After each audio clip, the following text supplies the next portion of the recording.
இன்றைக்கும் ஆமென் நமக்கு ஆண்டவர் ஜெயம் கொடுக்கிறவராகவே இருக்கிறார். எத்தனை பேர் ஆமென் சொல்ல முடியும்? கர்த்தர் நல்லவர், கர்த்தர் நல்லவர், கர்த்தர் நல்லவர். அவர் நமக்கு ஜெயம் கொடுக்கிறவராக இருக்கிறார். யெகோவா நிசி என்று பெயரிட்டு ஒரு பலிபீடத்தை கட்டி அதற்கு யெகோவா நிசி என்று பெயரிடுகிற ஒரு மோசையை இங்கே பார்க்கிறோம். இஸ்ரவேல் ஜனங்கள் ஆமென் வனாந்தரத்தில் வந்து கொண்டு இருக்கும் போது ஆமென் இதற்கு முன்பதாக நாம் பார்க்கும்போது தண்ணீர் இல்லாத ஒரு சூழ்நிலை. எந்த ஜனங்களுக்கு ஆண்டவர் வெற்றியை கொடுத்திருக்கிறார், எந்த ஜனங்களுக்கு ஆண்டவர் ஜெயத்தை கொடுத்திருக்கிறார், எப்படிப்பட்ட ஜனங்களுக்கு ஆண்டவர் யெகோவா நிசியாக இருந்திருக்கிறார் என்பதை நாம் பார்க்க வேண்டுமானால் யாத்ராகமம் 17ஆம் அதிகாரத்தில் அதே அதிகாரத்துல நம்ம பார்க்கும்போது 3வது வசனத்தை 2வது வசனத்தை வாசிக்கும் போது அங்கே பார்க்கிறோம். அப்பொழுது ஜனங்கள் மோசேயோடே வாதாடி, நாங்கள் குடிக்கிறதற்கு எங்களுக்கு தண்ணீர் தர வேண்டும் என்றார்கள். அதற்கு மோசே, என்னோட ஏன் வாதாடுகிறீர்கள்? கர்த்தரை ஏன் பரீட்சை பார்க்கிறீர்கள் என்றான். வாதாடுகிற ஜனம் யாருக்கு யெகோவா நிசியாக ஆண்டவர் வந்திருக்கிறார்? சொல்லுங்க. வாதாடி கொண்டிருக்கிறார்கள். தேவ ஊழியருக்கு விரோதமாய், தேவ ஜனங்களுக்கு விரோதமாய், தேவ பிள்ளைகளுக்கு விரோதமாய், தேவனுடைய வழி நடத்துதலிலே கொண்டு போகிற அல்லது நடத்துகிறவர்களுக்கு விரோதமாக எழும்புகிற ஒரு இஸ்ரவேல் ஜனத்தை இங்கே பார்க்கிறோம். அடுத்த வசனத்துல வாசிக்கும் போது ரொம்ப ஒரு கேள்வி கேட்கிறாங்க. என்ன கேட்கிறாங்க? ஜனங்கள் அவ்விடத்திலே தண்ணீர் தவணமாய் இருந்தபடியால் அவர்கள் மோசேக்கு விரோதமாய் முதல்ல வாதாடுறாங்க, இரண்டாவது என்ன செய்றாங்க? முறுமுறுக்கிறாங்க. இந்த ஜனங்கள் யாருக்கு இந்த கர்த்தர் யெகோவா நிசியாக இருந்திருக்கிறார் பாருங்க. அப்ப ஆண்டவருடைய அன்பை நாம் எண்ணி பார்க்கும்போது அவர் எவ்வளவு நல்லவர் என்பதை இதுல பார்க்க முடியுது. ஆமாவா இல்லையா? சொல்லுங்க. அல்லேலூயா. நல்லவர்களுக்கு அல்ல, அவர் பாருங்க பொல்லாதவர்களுக்கும் கர்த்தர் நல்லவராகவே இருக்கிறார், யெகோவா நிசியாகவே இருந்திருக்கிறார். அல்லேலூயா. அதுல பாருங்க முறுமுறுக்கிறார்கள். அடுத்து சொல்றாரு, இவங்க என்ன பேசிட்டு 4வது வசனத்துல வாசிக்கும் போது இப்ப மோசே கர்த்தரை நோக்கி போய் கூப்பிடுறார். ஆண்டவருடைய சமூகத்துல வந்து ஜெபம் பண்றார். என்ன ஜெபம் பண்றாரு? மோசே கர்த்தரை நோக்கி கூப்பிட்டு, இந்த ஜனங்களுக்கு நான் என்ன செய்வேன்? இந்த ஜனங்களுக்கு நான் என்ன செய்வேன்? இந்த ஜனங்கள் எப்படிப்பட்டவங்க? முதல்ல சொன்னேன். முதல்ல என்னன்னு? வாதாடுறவங்க, முறுமுறுக்கிற ஜனம். அடுத்து என்ன செஞ்சாங்க பாருங்க. இந்த ஜனங்கள் இவர்கள் என் மேல் கல்லெறிய பார்க்கிறார்களே என்றான். பாத்தீங்களா? என்ன செய்யறாங்க? கல்லெடுத்து அடிக்கிறாங்களாம். மோசே தண்ணி இல்ல, எல்லாருக்கும் தான் தண்ணி இல்ல, எல்லாருக்கும் தான் பிரச்சனை, எல்லாருக்கும் தான் போராட்டம். பாருங்க, இப்ப 3 காரியங்களை செய்தவர்கள். 1 வாதாடுவாங்க, 2 முறுமுறுக்கிறாங்க, 3வது கல்லெறிந்து கொல்ல வேண்டும், எப்படியாவது சாகடிச்சிடலாம்னு நினைக்கிறாங்க. இந்த இஸ்ரவேல் ஜனங்களுக்கு விரோதமாக ஒரு கூட்டம் வருது. விளங்குதா உங்களுக்கு? இந்த இஸ்ரவேல் ஜனங்கள் கர்த்தரை பரீட்சை பார்க்கிற, கர்த்தரை சோதிக்கிற, கர்த்தருக்கு விரோதமாக எழும்புகிற, முறுமுறுக்கிற, வாதாடுகிற, கல்லெறிந்து ஊழியக்காரனை கொல்ல வேண்டும் என்று இருக்கிற இந்த ஜனங்களுக்கே கர்த்தர் நல்லவராக இருந்தாராம். அல்லேலூயா. இப்ப ஒரு கேள்வி என்ன? நீங்க யாராவது வாதாடுறீங்களா? நீங்க யாராவது கல்லெடுத்து அடிக்க வந்திருக்கிறீங்களா? பாஸ்டர் ஊழியக்காரமாவ அல்லது ஜெபிக்கிறவங்களை நம்ம ஏதாவது துன்பப்படுத்துறோமா? அவங்களுக்கே கர்த்தர் யெகோவா நிசியாக இருப்பாரானால் நமக்கு எத்தனை அதிகமாக இருப்பார். அல்லேலூயா, அல்லேலூயா. இதை பார்க்கும்போது அதுதான் பார்க்கிறோம். கல்லெறிய பார்க்கிறார்கள் என்று சொன்ன உடனே ஆண்டவர் அவங்களுக்கு ஒரு அற்புதத்தை செஞ்சு தண்ணி கொடுத்துட்டாரு. இங்க ஜனங்கள், அதாவது என்ன புரிஞ்சுக்கணும்னா, உன்னை தொடுகிறவன் என் கண்மணியை தொடுகிறான். நமக்கும் அப்பாவுக்கும் இருக்கிற பிரச்சனை வேற, நமக்கும் அப்பாவுக்கும் இருக்கிற பிரச்சனை வேற. ஆனா அடுத்தவன் வந்து நம்மளை கை வைக்கணும்னு நினைச்சிட்டானா அவர் யாருன்னு காட்டுவார். எத்தனை பேர் ஆமென் சொல்றீங்க? மற்ற பிரச்சனைகள் நமக்கு வரும்போது அவர் எழுந்தருளியே சேருவார். 8வது வசனம் வரும்போது அங்க பார்க்கிறோம், அமலேக்கியர் வந்து ரெவிதேமிலே இஸ்ரவேலரோட யுத்தம் பண்ணினார்கள். இவங்களுக்குள்ள யுத்தம் இருந்தது உண்மைதான். இந்த ஜனங்களுக்கு கர்த்தர் நல்லவராகவே தான் இருந்தார். அல்லேலூயா. இந்த பகற்காலத்திலே ஆமென் ஸ்தோத்திரம், நமக்கு விரோதமாய், தேவ பிள்ளைகளுக்கு விரோதமாய், ஊழியங்களுக்கு விரோதமாய், சபைகளுக்கு விரோதமாய், உங்க ஜெப வாழ்க்கைக்கு விரோதமாய், ஆவிக்குரிய வாழ்க்கைக்கு விரோதமாய் யார் வந்தாலும் அவர் யெகோவா நிசி என்பதை நிரூபித்து காட்டுவார். அல்லேலூயா. நாம் செய்ய வேண்டியது என்ன? நமக்கு ஒரு வெற்றி கிடைக்க வேண்டுமானால், நமக்கு ஒரு ஜெயம் கிடைக்க வேண்டுமானால் நம்முடைய யுக்திகளை கையாளக்கூடாது, நமக்கு தெரிந்த நம்முடைய ஆலோசனையின்படி போகக்கூடாது.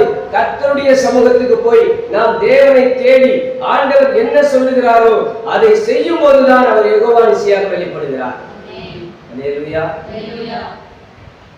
9வது வசனத்தை வாசிக்கலாம். அப்பொழுது மோசே யோசுவாவை நோக்கி, நீ நமக்காக மனிதரை தெரிந்து கொண்டு புறப்பட்டு அமலேக்கோடே யுத்தம் பண்ணு.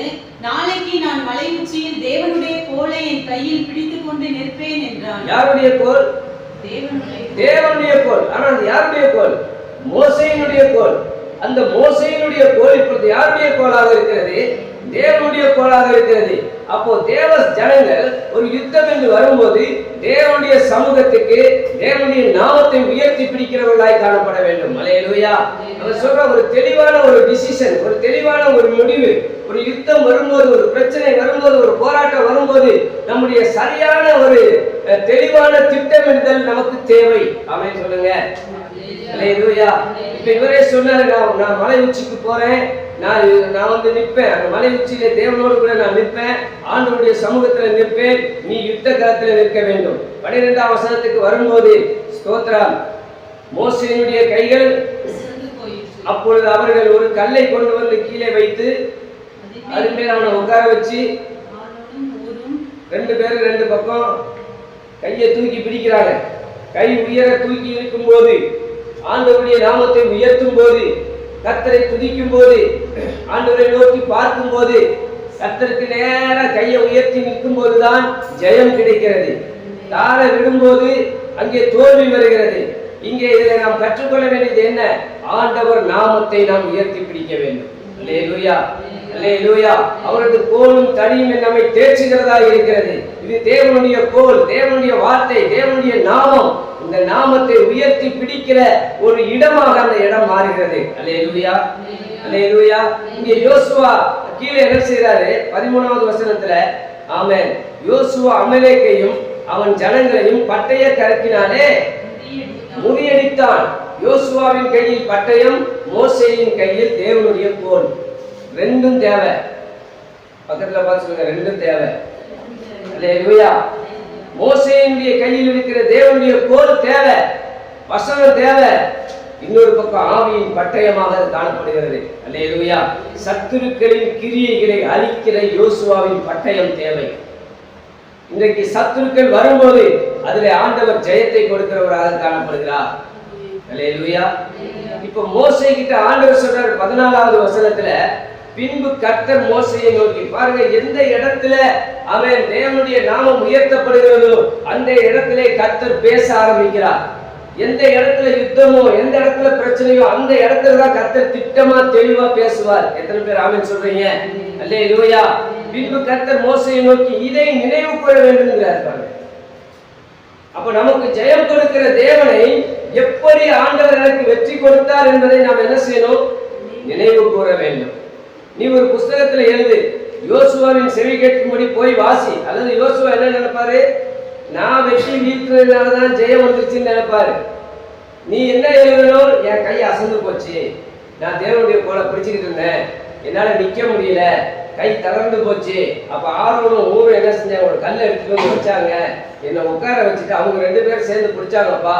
மேல நடந்தது என்ன யோசுவாவே உனக்கு தெரியாது, கீழே நடந்தது எங்களுக்கு தெரியும், ஆனா மேல என்ன நடந்துச்சுன்னு உனக்கு தெரியாது. அப்ப அந்த ரங்கத்தில் பார்க்கிற பிதாவோடு உள்ள உறவு அநேகருக்கு தெரியாது. அநேகருடைய வெற்றியை நான் சொந்த முயற்சியில நான் எடுத்துக்கொண்டேன் என்று நினைப்பார்கள்.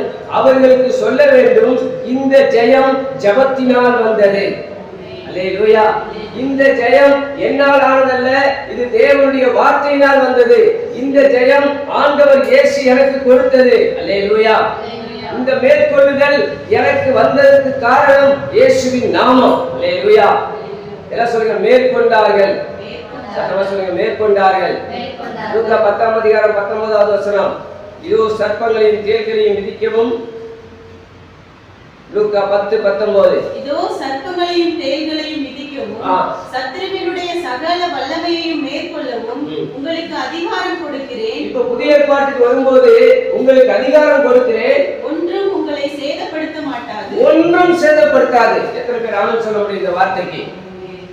சத்துருவினுடைய சகல வல்லமைகளையும் மேற்கொள்ளுகிற அதிகாரத்தை அன்றைக்கு மோசேக்கு கொடுத்ததை போல இன்றைக்கு நம் ஒவ்வொருவருக்கும் ஆண்டவர் கொடுத்திருக்கிறார். அல்லேலூயா, அல்லேலூயா, ஸ்தோத்திரம். யெகோவா நிசியாக அவர் வெற்றி கொடுக்கிறவராக இருக்கிறார். மோசே அந்த இடத்துல ஒரு பலிபீடத்தை கட்டி யெகோவா நிசின்னு பேர் வச்சுட்டு போனார். அதுக்கு பிறகு அந்த இடத்துக்கு வருகிற எல்லாரும் அவர் ஆண்டவரை யெகோவா நிசியாகத்தான் பார்த்தார்கள். நான் உங்களுக்கு கூட சொல்ல விரும்புகிறேன், மேற்கொள்ளுகிற அதிகாரத்தை கர்த்தர் ஒவ்வொருவருக்கும் தந்திருக்கிறார். அல்லேலூயா. அந்த வசனத்தை மறுபடியும் கூட வாசிக்கலாம். லூக்கா 10:19. இதோ சர்ப்பங்களையும் தேள்களையும் மிதிக்கவும், சர்ப்பத்தின் ஆவிகள் தேள்களின் ஆவிகளையும் மிதிக்கவும், சத்துருவினுடைய சகல வல்லமையையும் மேற்கொள்ளவும். மூன்றாவதாக ஒரு காரியம் சொல்லு, சத்துருவினுடைய சகல வல்லமைகள். எல்லாம் சொல்லுங்க, சத்துருவினுடைய சகல, நல்லா சொல்லுங்க, சத்துருவினுடைய சகல வல்லமைகளையும். அப்ப நம்ம குடும்பத்தில் ஆளுகை செய்கிற, நமக்கு விரோதமாய் செயல்படுகிற, நம்ம வீடுகளுக்குள்ள இருந்து, நபர்களுக்குள்ள இருந்து அல்லது எதிராளிகளுக்கு இருந்து சத்துரு சகல விதத்திலும் அவன் போராடலாம்.